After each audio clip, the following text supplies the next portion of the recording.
Climate change വ്യാജമാണെന്ന് പറയുന്ന Trump തന്നെ ഐസ് ക്യാപ്പ് മെൽറ്റ് ആകുമ്പോൾ ആർട്ടിക് റീജിയനിലെ ജിയോ പൊളിറ്റിക്കൽ സിഗ്നിഫിക്കൻസ് നേടാനായി ഗ്രീൻലാൻഡ് വാങ്ങാൻ നോക്കുന്നു.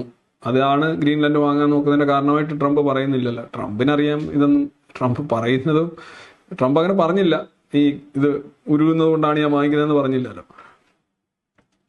ട്രംപിന് അംഗീകരിക്കാനാവുന്നാലേ ക്ലൈമറ്റ് ചേഞ്ച് ഒക്കെ ക്ലൈമറ്റ് ചേഞ്ച് പൂർണ്ണമായും മനുഷ്യനാണ് ഉണ്ടാക്കുന്നതെന്നുള്ള അല്ലല്ലോ നമ്മൾ പറയുന്നത്. മനുഷ്യന്റെ ആക്ടിവിറ്റി കാരണം ക്ലൈമറ്റ് ചേഞ്ചിന് കാരണമാകും. അത് നമ്മൾ നിയന്ത്രിക്കണം എന്നുള്ളതാണ് നമ്മുടെ വാദം. അല്ലാതെ ഇപ്പം പണ്ട് ക്ലൈമറ്റ് ചേഞ്ചുകളും ഐസ് ഏജുകളും എത്ര ഐസ് ഏജുകളും ഉണ്ട്, അതെല്ലാം മനുഷ്യനാണെന്ന് നമുക്ക് അന്ന് മനുഷ്യനേ ഇല്ല. പിന്നെ സൂര്യന്റെ ചൂട്, ഒരുപാട് കാര്യങ്ങൾ, പ്ലിത്തോർ ഓഫ് ഫാക്ടേഴ്സ് ഉണ്ടാവും. അതിൽ നമ്മളുടെ ഇത് കൊണ്ടുണ്ടാകുന്ന, അതായത് ഹീറ്റ് ട്രാപ്പ് ചെയ്യുന്നത് ആഗോളതാപനം, അതൊരു സംഗതിയാണ്. അത് സയന്റിഫിക്കലി പ്രൂവ്ഡ് ആണ്. അതില്ല എന്ന് പറയുന്നവരെ ഒന്നും ഒരിക്കലും നമുക്കൊരു ഭരണാധികാരിയായിട്ട് സ്വീകരിക്കാൻ സാധിക്കില്ല. അടുത്ത എന്താണ്, ഇവിടെ മോഡിയുടെ അതേ ലെവലാണ് ട്രംപ് അക്കാര്യത്തിൽ.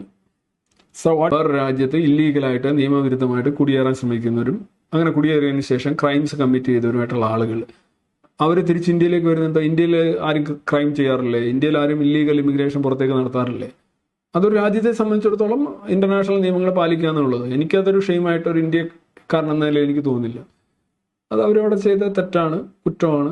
അതുപോലെ തന്നെ ഇന്ത്യയിൽ ഇല്ലീഗലായിട്ട് വരുന്നവരേക്ക് നമ്മൾ എത്രയോ ഇതിങ്ങനെ തിരിച്ചയച്ചു എന്ന് പറഞ്ഞു. ഇതാണ് ഇന്റർനാഷണൽ. നമ്മൾ ഡിറ്റൻഷൻ ക്യാമ്പ് എന്ന് പറഞ്ഞപ്പോഴത്തേക്ക് ഈ ഇല്ലീഗൽ ഇമിഗ്രൻസിന്റെ ഡിറ്റൻഷൻ ക്യാമ്പിലാണ് എല്ലാ രാജ്യങ്ങളും വസിപ്പിക്കുക എന്നാണ് ഞാൻ പറഞ്ഞത്. That's only way you can control illegal immigrants. Now there is no other way.